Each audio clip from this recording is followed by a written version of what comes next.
ఇక్కడెక్కడ నుంచి వాటర్ రాదు. శివలింగం ఒకటి వెలిపించారు గుహల్లో. న్యాచురల్ గా ప్రకృతి సిద్ధంగా ఒక్కో డ్రాప్ లింగం మీద పడుతూ, అందుకే ఈ ప్లేస్ కంత పవిత్రత. ఈ పాతలంగలో స్నానం చేసిన, ఈ నీళ్లు తలమి చల్లుకున్నా చేసిన పాపాలు పోతాయి.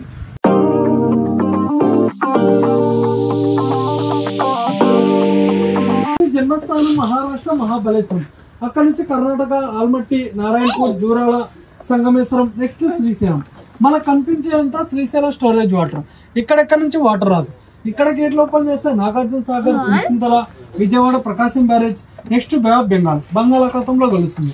బంగాళాఖాతంలో ఎక్కడ కలుస్తుందంటే కృష్ణా డిస్టిక్ కంచలదీవి అనే ప్లేస్ లో సాగర సంగమం జరుగుతుంది.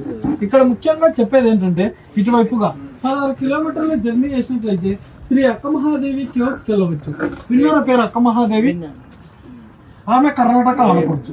12వ శతాబ్దంలో ఈ మల్లికార్జున స్వామిని వివాహం చేసుకోవాలనే సంకల్పంతో కర్ణాటక నుంచి కాలినడకన వ్యవస్థగా నడుచుకుంటూ వచ్చి ఇక్కడ భ్రమరాంబ మల్లికార్జున స్వామిని దర్శనం చేసుకుని దాదాపు 1,00,000 సంవత్సరాల క్రితం ఏర్పడే కేవ్స్ లో కొన్ని సంవత్సరాల పాటు తపస్సు చేసింది.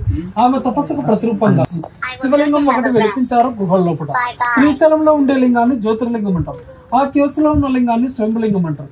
శ్రీశైలంలో ఉన్న జ్యోతిర్లింగానికి వేల రూపాయలు ఖర్చు పెట్టి మనోభిషేకం చేస్తాం, లేదంటే గుళ్ళో పూజారులు అభిషేకం చేస్తాం.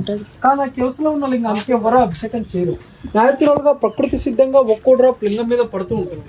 365 days అభిషేకం జరుగుతూనే ఉంటుంది. మీలో ఇంతకు ముందు కానీ ఈ రోజు కానీ శ్రీశైలం గర్భగుడిలో స్పర్శ దర్శనానికి వెళ్ళారు ఎవరన్నా? ఎవరు వెళ్ళలేదు. ఒకవేళ వెళ్తే గమనించండి, స్పర్శ దర్శనానికి వెళ్ళిన వాళ్ళకైతేనే గర్భగుడిలో విగ్రహాలు కనపడతాయి. గర్భగుడిలోకి ఎంటర్ అయినప్పుడు లెఫ్ట్ సైడ్ ఒక నల్లరాతి విగ్రహం ఉంటుంది. ఆవిడే అక్కమహాదేవి. మళ్ళా రిటర్న్ లో వచ్చినప్పుడు 2 విగ్రహాలు ఉంటాయి. హేమారెడ్డి మల్లమ్మ, సిద్ధిరామప్ప.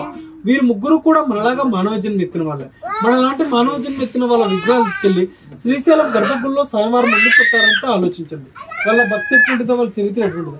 ఇదే dam, Srisailam dam, Srisailam project అంటుంటారు. కానీ దీని ఒరిజినల్ నేమ్ వచ్చేసి నీలం సంజీవ్ రెడ్డి సాగర్. ఆయన ఆంధ్రప్రదేశ్ రాష్ట్ర ముఖ్యమంత్రిగా, రాష్ట్రపతిగా చేశారు.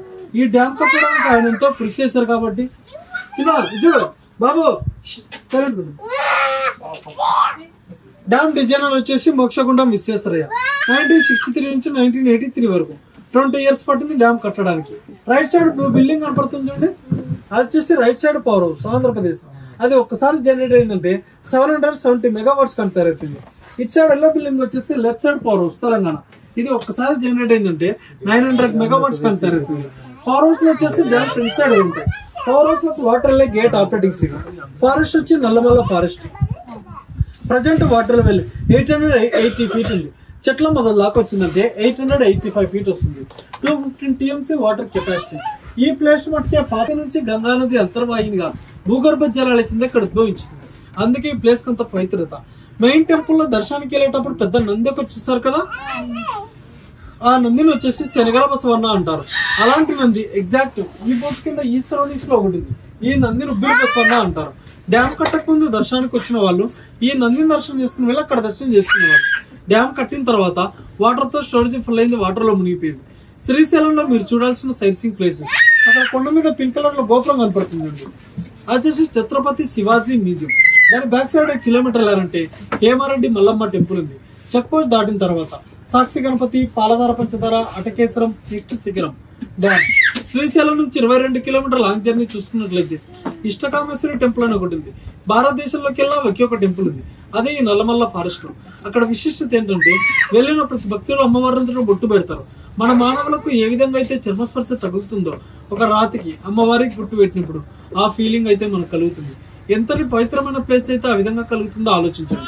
ఎనిమల్స్ ప్రాబ్లం వల్ల 3 నెలలు స్టాప్ లో తర్వాత స్టార్ట్ అవుతుంది. మీరు ఇది వినే ఉంటారు, ఈ పాతలంగలో స్నానం చేసినా, ఈ నీళ్లు తలమి చల్లుకున్నా చేసిన పాపాలు పోతాయి. ఇది ఎవరు కల్పించి చెప్పినది కాదు, గ్రంథాలలో రాయబడింది. త్రేతాయుగంలో శ్రీరాముడే ఇక్కడికి వచ్చి ఈ పాతలంగా స్నానం చేసి భ్రమరాంబ మల్లికార్జున స్వామిని దర్శనం చేసుకుని పాపమోక్షం పొందారు. ఒకేసారి ఈసారి ఇక్కడ విశేషాలు. నేను గైడ్ అయితే కాదు, బోట్ ఆపరేటర్ని. ఏదో తక్కువ జీతాల వాళ్ళు ఇలా తెచ్చి ఓపెన్ చేస్తున్నాం. మా గైడెన్స్ మీకు నచ్చి మనస్ఫూర్తి ట్రిప్ తీసుకుంటాం. Thank you.